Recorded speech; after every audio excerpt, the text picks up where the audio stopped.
It's me, Johannes Vlog 29, and for today's video ay isi-share ko sa inyo kung paano ako magluto ng sinigang na manok. At tara, silipin natin ang mga ingredients natin. At ayan na nga guys, ang ating ingredients, ang ating manok, kangkong, ang ating talong, sitaw, okra, sinigang mix, pamintang durog, nor cubes na chicken, kamatis, sibuyas, luya, at bawang. Tara, simulan na natin!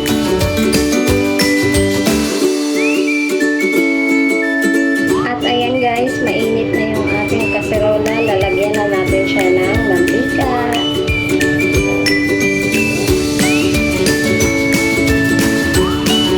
Una muna natin yung chicken. Palabasin muna natin yung mantika.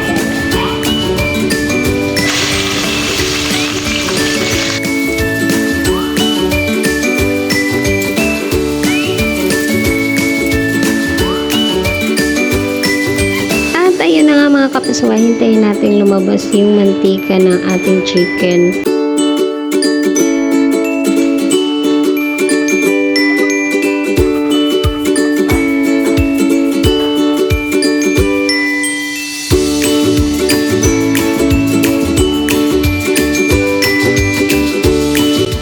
Ayan na nga, lumabas na ang mantika ng ating chicken at ito ay ating hanguin na muna.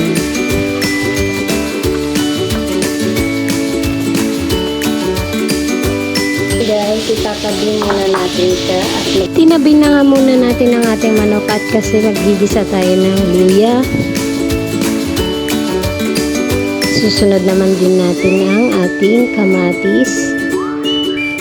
Yan guys, hindi nyo talaga nawawalan ang kamatis kasi nga pangtanghalian siya, kaya ako nagagamit ng kamatis pangtanghalian ng ulam. Pero pag panggabi naman ng ulam, hindi talaga ako nagagamit ng kamatis kasi mapapanis. Alam niyo naman diba, pag may sobra kinabukasan iinitin natin, kaya hindi ako nagagamit ng kamatis pag nagluluto ako na panghapunan. Ayan, ginisa na natin ang ating sibuyas at saka bawang. Ayan. Halu-haluin lang. Ayan. At pagkatapos naman natin haluin ay palalabasin muna natin yung katas ng kamatis. Mas masarap kasi pag pinapalabas natin yung katas ng kamatis. Alam niyo yun, mas gusto ko madurog-durogin ko yung kamatis. Kasi mas maganda kasi siya tignan. Pag na ano na sa manok, parang ang sarap niya. Parang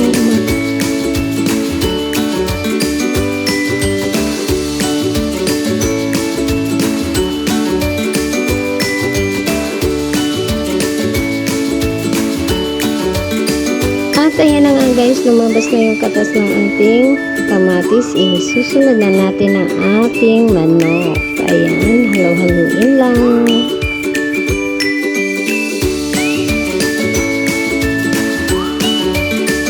Ko na siyang haluin ay nilagyan ko na siya ng paminta. Ayan.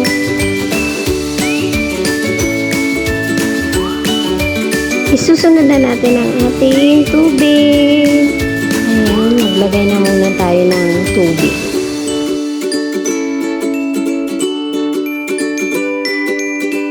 Natapos na nga tayo sa ating paglalagay ng tubig ay haluin muna natin siya ng very light.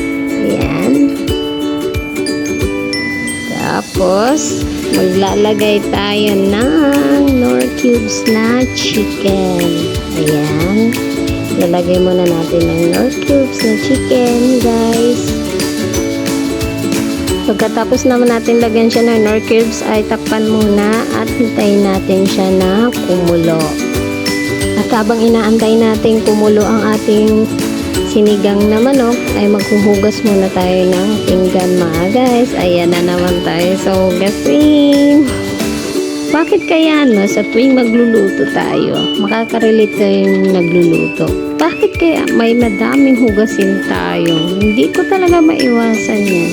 At ayoko din na makalat yung kusina, kaya hinuhugasan ko na lang, di bali na sa sasabihin nila, mapasmado yung kamay mo ha, ganyan, ganyan, ganyan. Wala kang choice eh. Kung talagang maghuhugas niyan eh. Kasi ikaw nagluluto.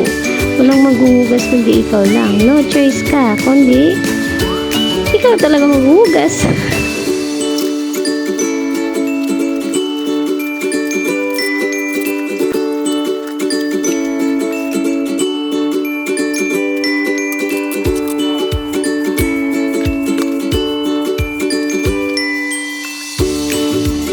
Ayan na nga guys, kulong-kulo na siya. Ilalagay na natin ang ating mga gulay. Ilagay na natin ang ating talong, okra, at hitaw. Pagkatapos naman ay lagyan na din natin siya ng sinigang mix. Ayan. Pagkatapos ay haluin mo na natin at pagkatapos ay takpan na muna natin. Kumulo ulit.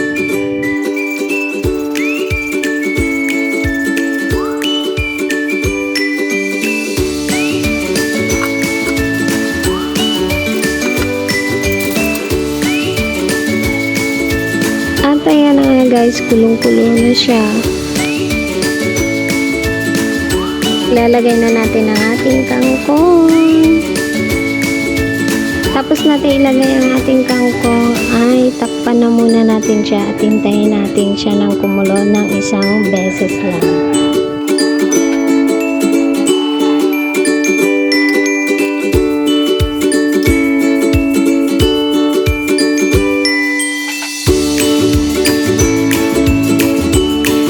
A few moments later.